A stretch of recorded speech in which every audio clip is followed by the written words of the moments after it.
Washington, D.C., the future of the global economy is becoming less and less predictable. Free trade and economic integration has traditionally been viewed as a means of ensuring peace since the close of World War II and the key to economic growth worldwide. But as more economies have become competitive and the effects of today's complex economic interdependence has bled across borders and into spheres of national security, the adequacy of open and free trade has been called into question.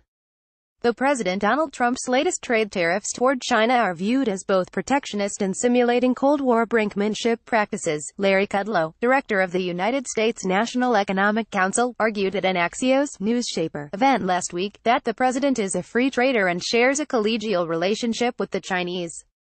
At the press event, Kudlow expressed that China's history of breaking WTO laws is the cause of present Sino-American trade disputes, asserting to blame China, not Trump, for rising trade tariffs.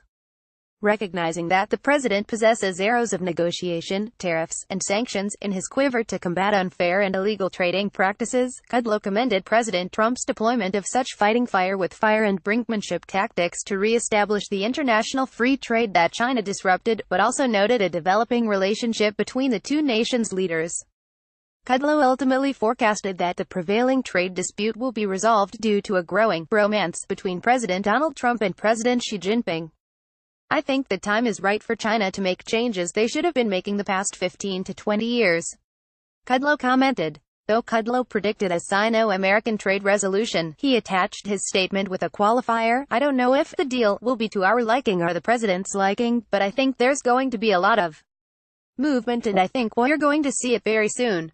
This statement likely foreshadowed the recent decision to place the U.S.-China trade war on hold this past weekend, following the statements of Treasury Secretary Steve Mnuchin.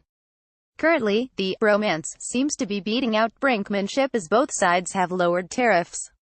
As a corollary discussion, Axios co-founder and executive editor, Mike Allen, questioned Kudlow about Trump's tweet pushing the Commerce Department to reinstate ZTE, a Chinese telecommunications company, back into business in the United States from a previous ban for selling to North Korea and Iran and consequently breaking U.S. trade control laws. Kudlow explained the ZTE controversy is under congressional jurisdiction and an issue of enforcement rather than trade. ZTE is a very poorly run company, with many internal flaws.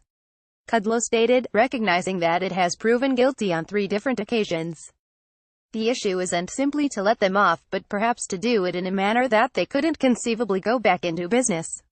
Though Kudlow skirted around the ZTE issue somewhat, his reactions reveal that Trump's actions could unintentionally sacrifice national security to broker a trade deal with Xi and buttress the two presidents' bromance.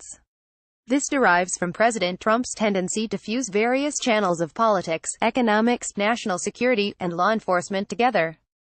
As the House Appropriations Committee unanimously voted on May 17 to ensure that the sanctions imposed on ZTE by the Commerce Department remain intact, the status of the Chinese company and its role in Chinese-American trade negotiations remains to be seen.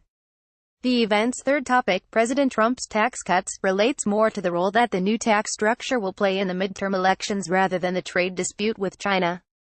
Kudlow highlighted the tax reform's effect on capex business and investment growth, stating that capital expenditure is at about 6.5%, up from the capital expenditure stagnation viewed in 2015 and 2016.